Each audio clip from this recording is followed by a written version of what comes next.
CNN Arena, de volta do intervalo, e vamos voltar do intervalo com o bastidor. O ministro Alexandre Padilha se encontrou ontem com Arthur Lira para parar as arestas e discutir o arcabouço fiscal. Lira nem bem tinha desembarcado, vindo de Nova York, onde ele passou os últimos dias, e foi se encontrar com Padilha.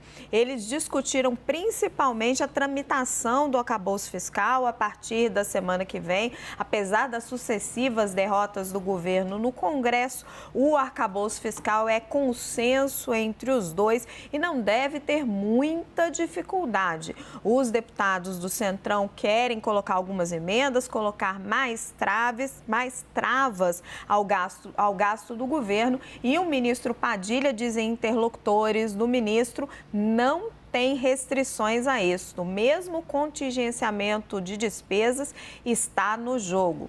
E o entrave que estava ocorrendo e que ainda continua entre o governo e os congressistas sobre as emendas começa a ser resolvido. Foi liberado agora 4 bilhões de reais em emendas de restos a pagar de Jair Bolsonaro, 1 bilhão e 600 mil em emendas individuais já estão empenhadas, devem começar a ser liberadas em breve. Agora, a tendência é de um relacionamento ainda tenso. O ministro Rui Costa, por exemplo, da Casa Civil, quer se empenhar em tentar manter as mudanças que o governo quer fazer por decreto no marco legal do saneamento no Senado. Já a equipe do ministro Alexandre Padilha diz que, olha, é preciso ver, a prioridade é o arcabouço fiscal. E vamos dar uma olhadinha no que disse Padilha mais cedo sobre essa liberação de emendas. Nós já liberamos cerca de 4 bilhões de reais para pagar emendas, recursos que o governo anterior tinha dado um calote nos estados e municípios.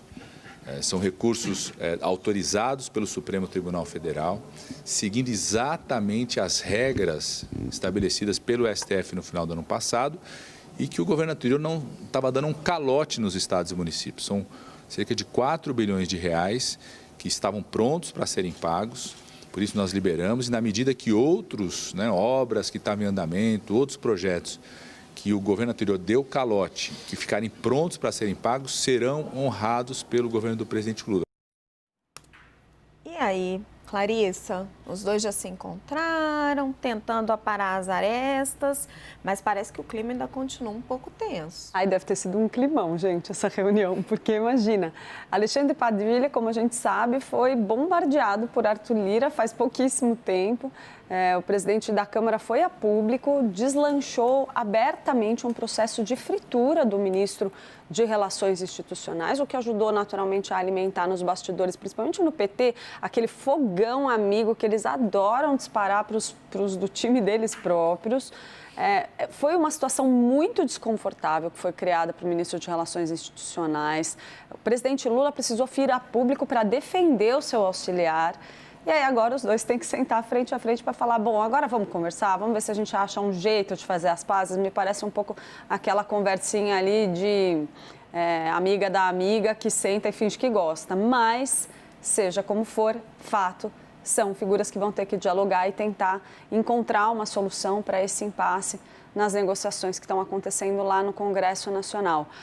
O fato de Alexandre Padilha levantar especificamente a liberação desses valores que ele diz terem sido represados pelo governo Bolsonaro, que não teriam cumprido acordos firmados com os estados, é um ponto bem delicado, eu acho. É uma colocação ali de um gosto ali talvez duvidoso por parte de Alexandre Padilha, na minha opinião, porque a gente tem que lembrar que a forma de fazer política com o Congresso, liderada pelo governo do ex-presidente Jair Bolsonaro, foi amplamente criticada por Lula. Então, são recursos que tiveram ali, sim, todo aquele mecanismo de orçamento secreto impresso ali nessas verbas. Então, não me parece que trazer isso à tona agora como uma forma de acalmar o Congresso Nacional seja a melhor saída. Ainda assim, há também uma disposição, pelo que eu ouvi de interlocutores do governo de liberar mais cargos no segundo e terceiro escalão, que também estavam sendo represados, e liberar emendas parlamentares, que também estavam sendo represadas, essas sim, já sendo discutidas agora dentro do governo Lula. Então, tem muita coisa para ser conversada, mas não necessariamente para garantir a votação do arcabouço fiscal, pelo que eu estou ouvindo. A avaliação de alguns líderes partidários, alguns presidentes de partidos com os quais eu conversei, é de que o arcabouço está mais ou menos garantido. A questão é um pouco todo o resto. Mas sabe que eu tenho ouvido que a insatisfação agora do Congresso é muito mais com o ministro da Casa Civil, Rui Costa, por conta das tentativas que ele está fazendo de mudança no marco do saneamento e também por conta da questão dos cargos. Tem muita liberação, muito cargo que o Centrão quer nomear que está parado lá na Casa Civil. Muita gente reclamando do Rui Costa desde o comecinho do governo, né? Inclusive dentro do PT. Ele é uma figura que ainda não conseguiu ali, embora ele tenha ganhado muito a confiança do presidente Lula, isso a gente ouve que Lula de fato tem ouvido o Rui Costa, tem colocado, tem deixado ele ali no seu ladinho como um dos seus principais conselheiros. Muita gente, dentro e fora do PT, nos partidos da base, não gosta da forma dele de fazer política. Joel, você acredita aí que tem um armistício vindo aí com essa liberação de emendas? Assim, a gente não pode demonizar a emenda parlamentar, é legítimo, é um direito, mas é um toma lá da cá, né? E na proporção que ela adquiriu no Brasil, ela rouba dinheiro, rouba entre aspas, tá? Não estou dizendo que é um roubo, mas ela tira dinheiro que deveria estar indo para um uso minimamente racional, planejado do orçamento, enfim, para agradar e para azeitar relações com lideranças políticas por todo o Brasil. Então, eu considero que sim, a proporção que as emendas adquiriram no Brasil era um problema já com o orçamento secreto, já era antes do orçamento secreto, piorou com o orçamento secreto e agora, embora tenha mudado um pouco, fundamentalmente a relação vai continuar a mesma. Raquel, eu acredito que vai melhorar um pouco a relação, porque se continuar o que foi nessas últimas semanas, é um governo que não vai acontecer, vai passar 4 anos sem conseguir fazer nada. Então, acredito eu que vai melhorar sim a relação.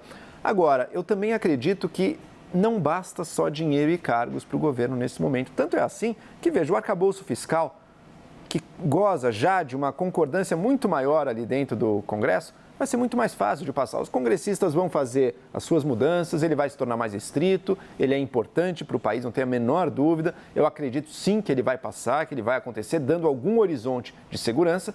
E por outro, isso mesmo sem essa questão das emendas resolvidas ainda. E por outro lado, mesmo pagando bilhões e bilhões de reais para deputados, eu duvido que será fácil para o governo no futuro, se ele quiser, rever marco do saneamento, cancelar ou reverter privatização da Eletrobras, mexer no Banco Central, como se aventou no início do governo, tudo isso, todos esses, se ele quisesse voltar, todos esses pontos, por mais que o governo pague, vai ter dificuldade.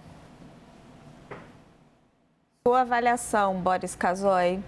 O Joel disse que se a relação ficar ruim desse jeito, não vai ter governo. O que eu ouvi hoje, olha, vai ter um suspiro aí com o arcabouço fiscal, deve passar, o governo vai cantar a vitória, mas continua difícil. Mesmo dentro do governo Lula, ninguém está esperando vida fácil no Congresso, não.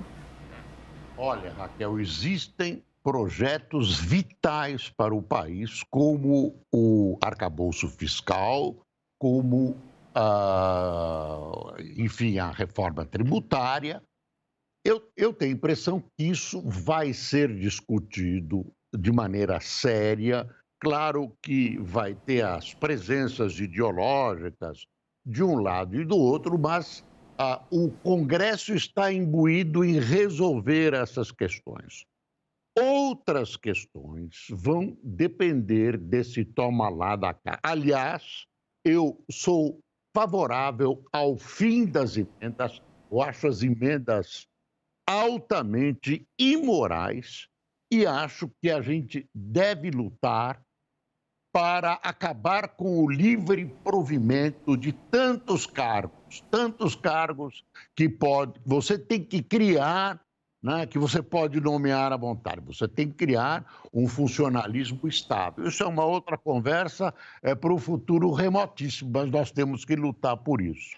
Agora, o restante, nós temos que lembrar que a presidência da República, o Planalto está basicamente na mão da esquerda e o Congresso tem outras cores. O Congresso tem uma presença de direita muito acentuada. Então, esse restante que o Joel se manifestou que fica e vai ser difícil de mudar, tem a presença de remanescentes de governos anteriores que votaram a favor ou contra, que vão manter as suas posições, e essa questão ideológica da presença da iniciativa privada, do antipetismo no sentido ideológico. Isso é o novo Congresso e é fatal que aconteça. Nas questões vitais, então, é uma outra coisa, as coisas vão correr bem. Agora, nisso que eu vou chamar de varejo, vai ser difícil, vai ser muito difícil.